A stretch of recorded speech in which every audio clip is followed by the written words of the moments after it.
Bueno, buenos días.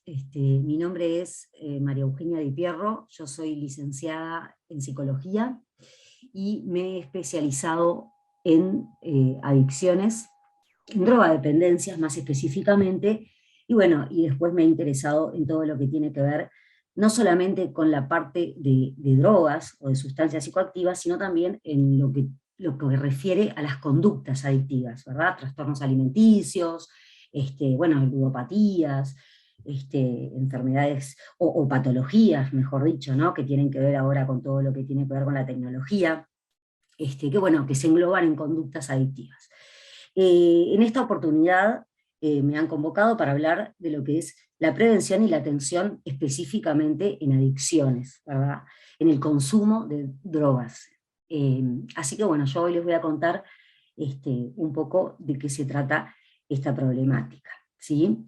En el primer módulo, lo que me parecía interesante es en principio contarles, bueno, generalidades de esta temática, ¿verdad? ¿A qué nos referimos con generalidades? Bueno, ¿de qué hablamos cuando hablamos de una sustancia psicoactiva, ¿verdad? ¿Cómo se clasifican, ¿verdad? Eh, ¿A qué nos referimos cuando hablamos de los efectos de las sustancias? Este, ¿Cómo se clasifica y qué sentido tiene el clasificar los distintos usos de las drogas? Entonces un poco por ahí vamos a ir desarrollando estas generalidades, ¿sí? En principio decimos, y a mí me gusta tomar esta definición que nos da la OMS, decimos que las sustancias psicoactivas son sustancias que actúan predominantemente sobre el sistema nervioso central, produciendo cambios en el estado de ánimo y en la conciencia. O sea que es toda sustancia que una vez que se introduce por cualquier vía de administración en el organismo, produce de alguna forma una alteración. ¿Tá? ¿De qué? Bueno, del funcionamiento de nuestro sistema nervioso central, ¿verdad? Y bueno, y después viene la parte donde es susceptible de poder crear cierta independencia, ya sea psicológica, física o de ambas, ¿sí? ¿Y por qué es importante esta definición de la OMS y muchas veces es tomada en cuenta? Porque es una definición, ¿verdad?, que es bastante abarcativa, ¿sí? La definición de la OMS eh, nos habla también de lo que introduce todo lo que es también el uso indebido de medicamentos, ¿verdad? Vieron que acá abajo lo dice, ¿no? Dice, un gran número de sustancias están incluidas en esta definición como medicamentos, y las llamadas drogas de abuso que consumidas de diferentes maneras y por distintas personas dan lugar a un amplio espectro de cuadros clínicos y situaciones, ¿tá? Que pueden ser problemáticas o no, ¿sí? Entonces, bueno, la definición de la OMS es muy utilizada y es muy útil, ¿verdad? Aunque también hay otras definiciones que también son usadas. Ahora vamos a ir a la parte, dentro de generalidades, de cómo se clasifican las sustancias psicoactivas, ¿sí? Que también se pueden clasificar según dónde pongamos el énfasis de distintas formas, ¿sí? Pero nosotros vamos a usar una clasificación que tiene que ver con qué parte del sistema nervioso central se ve afectado. ¿Tá? Entonces, vamos a hablar de una clasificación en tres tipos, ¿sí? Están las sustancias psicoactivas depresoras, las estimuladoras y las perturbadoras, ¿sí? Entonces, las depresoras son aquellas que disminuyen la actividad del sistema nervioso central. ¿Tá? En ellas, algunos ejemplos son el alcohol, los opiáceos, como la heroína, que es una de las más conocidas, ¿verdad? Los tranquilizantes, acá también podemos pensar en las benzodiazepinas, y los hipnóticos, ¿sí? Las estimulantes, como les mencionaba, son las que, al revés que las que comentábamos, estimulan, ¿verdad?, la actividad del sistema nervioso central. Entonces, bueno, acá tenemos el grupo de las anfetaminas, ¿verdad?, la cocaína, la nicotina, ¿verdad?, la cafeína, dentro de otras que también podríamos explayarnos, pero bueno, vamos a hablar de estas que son las más conocidas. Las perturbadoras son aquellas que lo que hacen es modificar la actividad psíquica, ¿tá? Lo que hacen es alterar la percepción, el estado de ánimo y o el pensamiento, ¿sí? Entonces, bueno, acá tenemos el LSD, el cannabis, el MDMA, la ketamina, que también son de las más conocidas. Acá entran todo lo que son, bueno, las llamadas drogas o sustancias de diseño, ¿no? Las nuevas drogas de síntesis, que acá también tenemos todo un campo, ya no lo llamaría nuevo, pero sí, donde, bueno, cada vez se crean más y más y más sustancias que con una mínima modificación, ¿verdad?, en sus componentes, bueno, aparecen nuevas y los efectos se van modificando y modificando, y ahí es como todo un mundo, que bueno, que se podría dar otro seminario entero solo de estas sustancias, ¿verdad? Seguimos adelante con la parte de generalidades. Esto es bien importante, ¿no? Que es la parte de los efectos de las sustancias. ¿Por qué? Porque muchas veces, yo siempre digo que lo que tenemos es, o tendemos a generarnos un efecto drogocéntrico, ¿no? Y donde ponemos mucho, cuando pensamos en los efectos de las sustancias, a poner el acento en la droga, en la sustancia, o sustancias, ¿verdad? Porque se da mucho esto del policonsumo, ahora lo vamos a ver por ahí más adelante, vamos a mencionar este concepto del policonsumo, pero en realidad los efectos de las sustancias están siempre en relación con estos tres elementos, ¿tá? Uno es, sí, la sustancia o las sustancias, pero nunca tenemos que dejar de olvidar que los efectos que nos puedan producir cada una de las sustancias que uno consuma, ¿verdad?, también están en relación con las características de la persona en ese momento que está consumiendo esa sustancia o las sustancias, en plural hablo también, y el entorno, ¿tá? Tendemos a subestimar mucho, ¿verdad?, las características del entorno, y el entorno en que esa persona consume en ese momento, ¿verdad?, es sumamente importante a la hora de pensar en los efectos que causa una sustancia, o bueno, como les decía, más de una sustancia, ¿tá? También un tema que se podría desarrollar ampliamente. Bien, ahora vamos a hablar de lo que son las formas de consumo, ¿sí? Otro elemento que es bien importante. Cuando hablamos de las formas de consumo, también, ¿no? Acá es, bueno, poner el énfasis en, bueno, a ver, las drogas en sí solas, podemos pensar, o hay una falsa creencia también en el pensar que, bueno, bueno, las drogas son malas, ¿no? En sí, si recordemos un poco la historia de las drogas, que los invito a poder recorrer un poco lo que ha sido la historia de la humanidad, siempre existieron las drogas, siempre existieron las sustancias psicoactivas, ¿verdad? Lo que hace que una sustancia, ¿verdad?, sea nociva o más o menos nociva, es el uso que yo le doy a esa sustancia, ¿verdad? El tipo de vínculo, ¿sí?, que cada individuo genera con esa sustancia, que a su vez ese tipo de vínculo, ¿verdad?, a lo largo del tiempo se puede ir modificando, ¿verdad? Entonces esta pirámide nos muestra claramente cómo en la base, ¿verdad?, aparece lo que se le llama el uso de una sustancia, o de varias sustancias, otra vez, ¿verdad? ¿Por qué? Porque, bueno, se da, ¿verdad?, sobre todo en la adolescencia, donde aparecen los usos experienciales, ¿sí?, donde se empieza a probar las sustancias más consumidas, sabemos que son el alcohol, la nicotina, ¿verdad?, la marihuana, el cannabis, pero ¿qué pasa? Ahí está, ¿no?, donde, bueno, se pasa al segundo nivel, o queda ahí en lo experiencial, ¿verdad? Donde, bueno, donde si quedaría en un uso experiencial, podríamos pensar que, bueno, quedó por esa, ¿no?, como suelen decir los jóvenes, probé, tuve tal o cual experiencia, una experiencia buena, una experiencia que no la repetiría, yo qué sé, o tuve una experiencia que no fue lo que esperaba, o en fin. Ahora, hay un segundo uso, ¿verdad? En estas formas de pensar los consumos, cuando ya existe un riesgo, ¿verdad? Por eso se llama consumo de riesgo. Que es cuando ya ese uso experiencial pasa a ser ya un consumo de forma, ya no tanto experiencial, sino más ocasional, ¿verdad? De fines de semana, y de fines de semana por ahí pasa a ser, bueno, ya entre semana, ¿verdad? Cuando como determinada comida, o cuando tengo salidas, o cuando tengo un cumpleaños.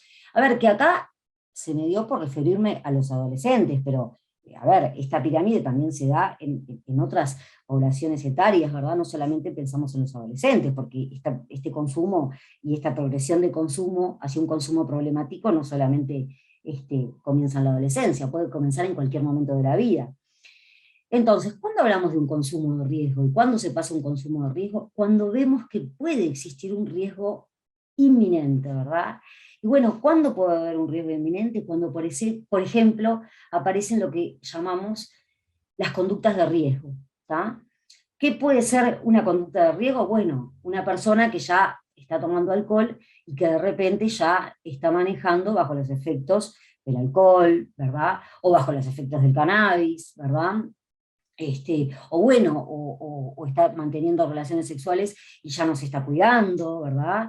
Entonces, bueno, ahí ya de repente no ha habido un problema, no ha habido un daño, que es a donde vamos ahora, pero sí están habiendo riesgos para la persona que consume, pero también para el entorno, para la persona que lo rodea, donde estamos viendo que hay un riesgo ahí que en cualquier momento aparece un problema, ¿no? Y ahí, esto también nos da paso en esta pirámide a lo que es el consumo perjudicial. ¿Y cuando hablamos de consumo perjudicial? Cuando ya existe un riesgo, ¿verdad? Acá sí, ya estamos hablando de un consumo donde, bueno, ¿no? Donde el riesgo, perdón, el daño ya está dado, ¿verdad? La persona ya, bueno, cuando tiene relaciones sexuales no usa preservativo, cuando maneja y cuando está llevando a otros en el auto, va a determinados kilómetros por hora, bajo los efectos del alcohol, sin importarle las circunstancias en las que va y lo que puede pasar, lo que puede ocurrir. Este, o de repente ya ha tenido algún problema legal, ¿verdad? Porque tuvo un accidente de tránsito, donde, bueno, donde no hubo lesionados, pero bueno, ¿no? Es una señal de alerta que ya le trajo un problema, ¿verdad? Porque le hicieron una demanda, porque, bueno, en fin. Entonces, bueno, claramente acá ya tenemos, ni que hablar de los daños este, a nivel orgánico, a nivel biológico, ¿verdad? Cuando acá hablamos ya de un consumo perjudicial, estamos hablando de personas que en este consumo, bueno, ya están por ahí experimentando este, riesgos y daños a nivel orgánico, ¿verdad? A nivel biológico por el consumo, ¿verdad? Y por último, explicado muy rápidamente, estas formas de consumo que es tan importante para poder comprender el uso problemático de sustancias, hablamos de la dependencia, que cuando hablamos de dependencia, aquí sí ya estamos hablando de lo que se llama propiamente dicha la adicción a las drogas, ¿verdad? O la adicción a las sustancias psicoactivas. Pero para hablar de adicción, tienen que darse determinados componentes, ¿verdad? Tienen que estar tres elementos presentes que son bien importantes, ¿sí? Tiene que darse la abstinencia, ¿sí? Cuando no aparece esa sustancia que la persona no puede parar de consumir, la tolerancia, porque la persona a medida que va pasando y transcurriendo el tiempo necesita cada vez más cantidades y dosis de esa sustancia que consume o de esas sustancias que consume, y lo que también, la abstinencia, la abstinencia, a ver si lo tengo por acá, la abstinencia, este, bueno, son tres elementos que ahora en todo caso los vamos a volver a ver, ¿sí? La abstinencia, la tolerancia y el craving, ¿tá? Que es lo que se llama la dependencia psicológica, ¿sí? Que es esa necesidad imperiosa de tener que consumir la droga y no poder atravesar ese momento sin tener la sustancia. Así que bueno, para que hablemos de una persona adicta tienen que estar presentes esos tres elementos. Y para que se dé la existencia de esos tres elementos, tiene que haber transcurrido un tiempo determinado, ¿tá? Porque si no la tolerancia no se da, ¿verdad? Si no el cuerpo no genera esa tolerancia, que es esa dependencia física y biológica que genera el cuerpo humano. Bueno, vamos a adelantarnos un poquito y hablar ahora un poco de cómo se hace un diagnóstico y un análisis sobre el uso problemático de drogas. ¿Tá? Cuando hablamos de un análisis sobre el uso problemático de drogas, vamos a dividirlo en cuatro aspectos que son los básicos y fundamentales. ¿Tá? El análisis médico-toxicológico, el diagnóstico psiquiátrico, o el abordaje psiquiátrico, el análisis psicológico y la evaluación y prevención de recaídas. ¿Tá? Y vieron que yo ahí agregué la palabra abordaje interdisciplinario. ¿Por qué? Porque es indiscutible e impensable poder abordar esta problemática de forma correcta si no la pensamos desde un abordaje interdisciplinario. ¿Sí? Podremos trabajar en consultorio privado, como me pasa a mí, podremos trabajar en una institución, en la esfera privada, en la esfera pública, en una clínica, pero si yo no encaro esto como un trabajo en red, junto con otros profesionales, donde me voy comunicando con los otros, donde voy viendo qué van haciendo los otros, y donde voy trabajando en equipo, si es que lo puedo hacer, porque también no siempre lo puedo hacer, más si trabajo en consultorio privado, es imposible, ¿no? Poder trabajar solo en uno de estos puntos. Entonces eso me parece fundamental, poder transmitírselos. Bueno, cuando hablamos de los abordajes terapéuticos, ¿verdad? O también de cómo encaramos a estos pacientes, tenemos, bueno, un sinfín de tratamientos, ¿verdad? Más allá de que algunos son más conocidos, menos conocidos,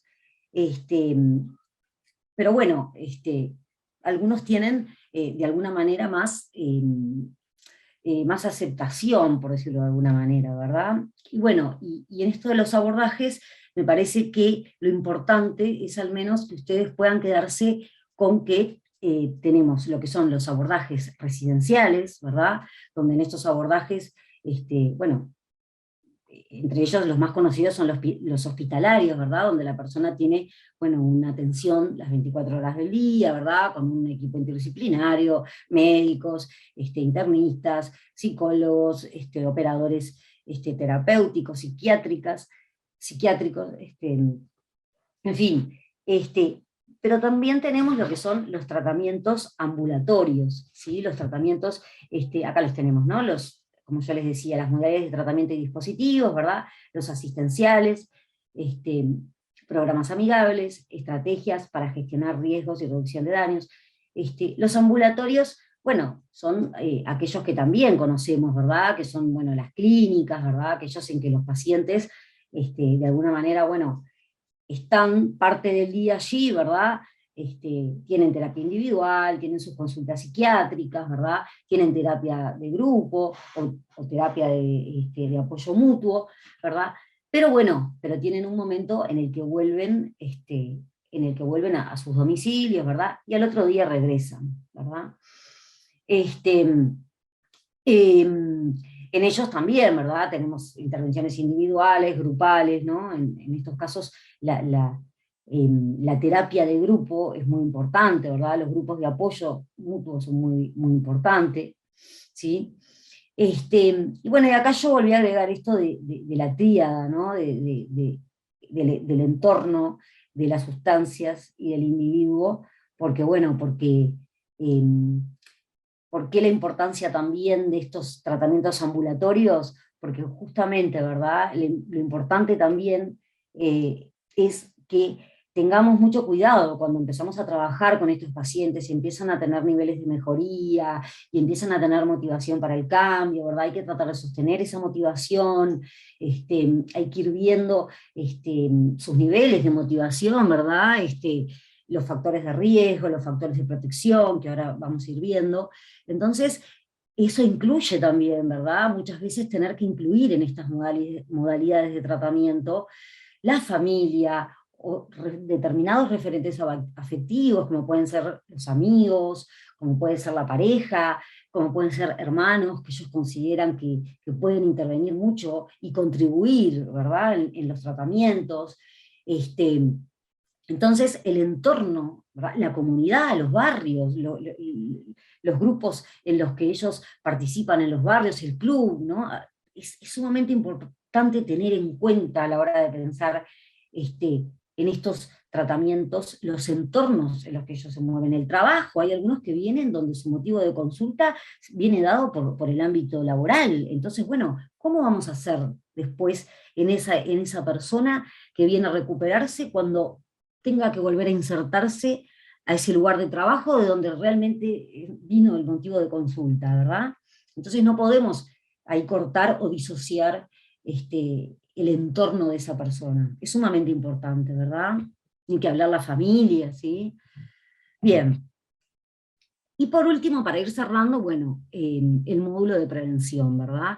Y acá siempre está el tema de preguntarnos, bueno, ¿cuándo una medida preventiva es eficaz? ¿No? Y para esto es bien importante que, bueno, que cuesta mucho, ¿verdad? Esto que les voy a decir ahora, pero es el tema de medir los resultados de cuando tomamos y hacemos campañas en prevención, ¿verdad?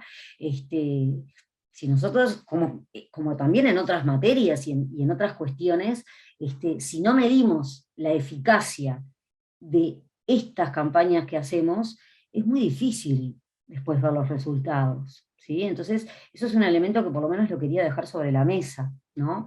Este, Cuando trabajamos en prevención tenemos que buscar todo el tiempo elementos que nos puedan ayudar a medir ese trabajo que hicimos en prevención, ¿no? Así sea un taller en un liceo, ¿verdad? O bueno, o una encuesta o un trabajo que hicimos en determinado trabajo, en determinada empresa, ¿verdad?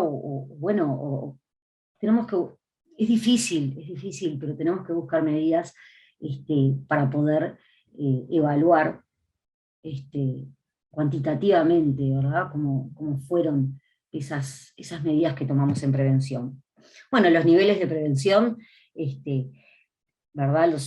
Lo sabemos, ¿verdad? El nivel primario, trabajar en todo lo que es informar, sensibilizar en el tema, capacitar, ¿verdad? Es bien importante y es donde más se debería trabajar. Lo que hace al nivel secundario, ¿verdad? Es trabajar bueno, en poder evaluar y evitar las repercusiones negativas, ¿verdad? Que generan las drogas, ¿verdad? Cuando hablamos de repercusiones en las drogas, hablamos de 4 niveles, ¿verdad? Las repercusiones a nivel biológico, las repercusiones a nivel legal, las repercusiones a nivel social, y a nivel familiar, ¿verdad?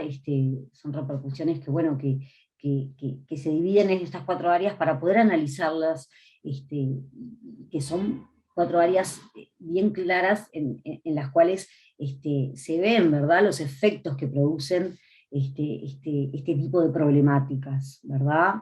Tanto sea un uso de riesgo, un uso perjudicial, como un uso como una adicción propiamente dicha, ¿sí? Y bueno, y después lo que es la prevención terciaria, donde ya sí, ahí trabajamos precisamente en estos 4 niveles de repercusiones, ¿verdad?, que tienen las adicciones, ¿verdad? Y lo que tratamos, como ya hay un daño, como decíamos, ¿verdad?, cuando hablamos de tanto de consumo perjudicial como de adicción, ya existe un daño, o más de un daño, ¿no?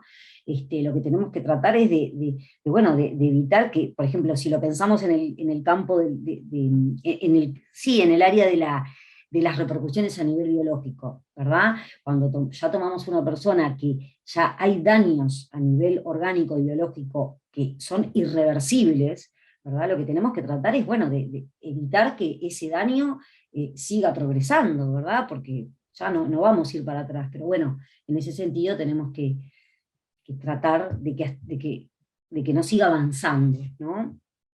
Este, bueno, trabajar la abstinencia también es muy importante, ¿verdad? Hay determinados cuadros donde la abstinencia puede llegar a ser mortal, ¿verdad? Esto si lo pudiéramos ver más en detenimiento, el cuadro, la abstinencia, por ejemplo, de determinados cuadros de la abstinencia del alcoholismo, puede llegar a ser mortal, ¿sí? Lo mismo ocurre con la cocaína, ¿verdad? La cocaína tiene un cuadro de abstinencia en los casos muy graves, donde pasa por 4 fases bien concretas, donde las primeras de ellas, bueno, en algunos casos realmente es muy complicado y hay que tener mucho cuidado con la ideación suicida de las personas en ese momento, ¿verdad? Y bueno, y también todo lo que tiene que ver con la reducción de daños y riesgos en este tercer nivel de prevención, ¿sí? Bueno, factores de riesgo y prevención, que los venimos viendo, ¿verdad? Y bueno, para ir terminando, a mí me parecía importante también dejarles en esta presentación los recursos de tratamiento que contamos en nuestro país, ¿no? Sobre todo a nivel, más que nada, a nivel público, ¿verdad?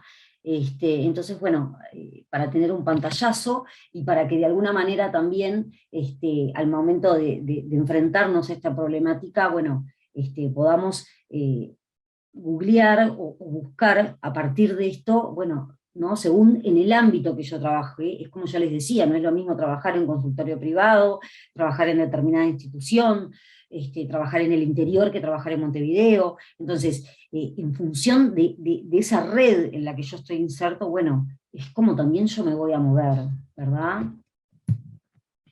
Y bueno, y algunas conclusiones que les quería dejar de esta presentación es, bueno, la importancia de la interdisciplina en el trabajo en uso problemático de drogas, ¿sí? El trabajo en red, ¿verdad? Con las comunidades, con las instituciones, con las ONG, ¿verdad? Bueno, con todos aquellos a ver, por ponerles un ejemplo, a mí me pasa que estoy en 2 grupos de WhatsApp que están relacionados con esta temática, y bueno, y ahí hay toda una red de sostén bueno, que contribuye y contribuye con información, ¿verdad? Con pedidos de ayuda, con cuestiones que tienen que ver con determinadas zonas, ¿verdad? Que piden colaboración, bueno, desde información, ya les digo, hasta lugares nuevos de tratamiento, que bueno, que todo contribuye, ¿no? Y eso es un poco el trabajo en red, todo lo que puede aportar. Bueno, la importancia de los diagnósticos diferenciales, ¿verdad? Este, Esto no lo hablamos, pero también merece un capítulo aparte, que es todo el tema que también está relacionado en la temática de uso problemático de drogas con la patología dual, ¿verdad? O sea, gran porcentaje de estos pacientes lo que tienen es comorbilidad con otro tipo de patologías, ¿verdad? Sobre todo patologías mentales. Entonces acá también hay una gran necesidad, ¿verdad?, de poder diagnosticar de manera precoz estos trastornos para poder luego hacer un adecuado tratamiento, ¿verdad? Un adecuado tratamiento tanto de lo que hace al uso problemático de sustancias, como también al trastorno mental que pueda haber de base, ¿sí? Que también es todo un tema, ¿verdad? Que es muy complejo y que se podría tratar en otra oportunidad. Bueno, las políticas públicas que no estén tan enfocadas en lo que hace el narcotráfico y el narcomenudeo, ¿verdad? Que ese es otro gran tema, donde, bueno, donde se pone el foco ahí y está como archi comprobado que no viene por ahí la cosa, pero bueno, se sigue por ese lado, ¿no? Pasan las décadas y pasan distintos gobiernos y pasan, y bueno, y no es por ahí, parecería ser que no es por ahí. Otro tema que también es muy interesante es que estarían faltando dispositivos de tratamiento y de atención con enfoque de género, ¿verdad? O sea, si nosotros pensamos en esta problemática, es impresionante ver cómo está mucho más pensada y abarcada hacia los varones, ¿no? Y bueno, hay un montón de cuestiones que hacen a lo femenino donde realmente no están tomados en cuenta estos elementos, ¿no? bueno, habrá que repensarlos y considerarlos, ¿no? Evitar la asociación de la problemática con la delincuencia y las poblaciones más desprotegidas o vulnerables. También, ¿verdad? Otro tema bueno, que está también sabido que esta temática atraviesa a toda la sociedad, ¿verdad? Ricos, pobres, este, gente o personas con más, menos problemas, profesionales, no profesionales, lo que cambia, lo que se modifica es la droga que se utiliza, la sustancia que se utiliza, ¿verdad? Pero la problemática está, porque es un tema es es un trastorno más, es una enfermedad más como otras, ¿sí? Bueno, hay que derribar mitos, creencias, ¿verdad? Imaginarios sociales, ¿sí?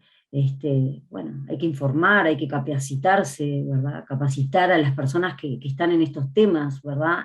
Esto que hablábamos de trabajar en prevención en el primer nivel, ¿verdad? Son esas las personas que también tienen que estar bien capacitadas, las personas que informan, las personas que están en los clubes, las personas que están en los centros educativos, las personas que están en contacto ahí con los jóvenes, que están con los consumos experienciales, esas personas tienen que tener una capacitación mayor. ¿M? Necesidad de trabajar más en el primer nivel de salud, bueno, esto que decía, ¿verdad? Es un poco lo mismo. Así que bueno, en uso problemático de drogas, a más información, menos riesgos, ¿verdad? Quería terminar con esta frase porque, bueno, estoy de acuerdo, es así, esto lo dice la Junta Nacional de Drogas, y bueno, y espero que les haya servido la, la presentación. Yo, por mi parte, quedo a las órdenes para lo que puedan necesitar en cuanto a información, a bibliografía. Les agradezco mucho el tiempo, y bueno, quedo a las órdenes. Muchas gracias.